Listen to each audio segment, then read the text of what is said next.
इतना हो जाएगी 3 सालों में और इतना हो जाएगी 4 सालों में। आपको सिंपल इंटरेस्ट बताना है 2 साल में सेम रेट पर सेम अमाउंट का सिंपल इंटरेस्ट कितना रुपया होगा ये कैलकुलेट करना है। अच्छा सवाल है, करेंगे कैसे देखो। कंपाउंड इंटरेस्ट पे t बराबर 3 साल में अमाउंट दिया है और t बराबर 4 इयर्स में अमाउंट दिया हुआ है। फटाक से इसको लिख लो। तो ये वैल्यू हमें दिया है 37044 और ये वैल्यू हमें दी है 38896.2। एक साल में अगर धनराशि बढ़ रही है उसी का percentage change rate of interest होता है कंपाउंड इंटरेस्ट पे, अगर एनुअल कंपाउंडिंग है। और यहां कंपाउंडिंग के बारे में अगर कुछ नहीं लिखा है तो उसको एनुअल ही मानेंगे भाई साहब। तो जरा अंतर निकालते हैं और देखते हैं ये अंतर क्या है। तो 0.2 हो गया, यहां 96 है, यहां आपका तो ये वैल्यू आपकी 6 4 2 9 4 5 52 हो गया।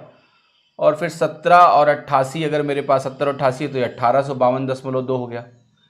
अब ये वैल्यू आखिर इसका कितना परसेंट है अगर आप ध्यान से देखो तो अगर इसका आधा करो तो 18,522 आएगा, इसका आधा। ये 1852.2 है तो 50% आधा होता है, उसका भी 1/10 है तो ये वैल्यू प्लस में 5% है। इसका मतलब हमें रेट ऑफ इंटरेस्ट क्या मिल गया 5%।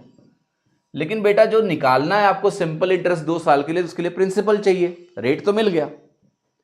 अब अगर मुझे प्रिंसिपल निकालना है तो प्रिंसिपल निकालने के लिए मुझे सबसे पहले यहां से 3 साल पहले जाना पड़ेगा कंपाउंड इंटरेस्ट में। तो 5% अगर आपकी वैल्यू है बेटा, ध्यान से देखो, रेट ऑफ इंटरेस्ट है तो 3 साल की कंपाउंड इंटरेस्ट की रिलेशनशिप क्या होती है ये ध्यान रखिएगा हमेशा। 8,000 से 9,261 हो जाती है आपकी वैल्यू। बेसिकली ये होता है 20 का क्यूब, ये होता है 21 का क्यूब। तो अब ये वैल्यू मेरी दी है सवाल में कि भाई ये वैल्यू 37044 के बराबर है, जो कि बेसिकली 4 गुना है। तो 1 यूनिट 4 रुपए के बराबर आ जाएगा। तो 8,000 यूनिट 8,000 इंटू 4 रुपए के बराबर आ जाएगा, जो कि हो गया 32,000। तो तुमने t बराबर 0 पर वैल्यू निकाल ली, यानी तुमने प्रिंसिपल निकाल लिया। अब जो SI है फॉर 2 ईयर्स, 5% से 2 साल 10% का इंटरेस्ट मिलेगा और ये 10% तुम्हें निकालना है इस 32,000 का। तो ये वैल्यू आ जाएगी तुम्हारी 3200 और आंसर आपका आ जाएगा C। ठीक है, समझ में आया? That's how you can solve.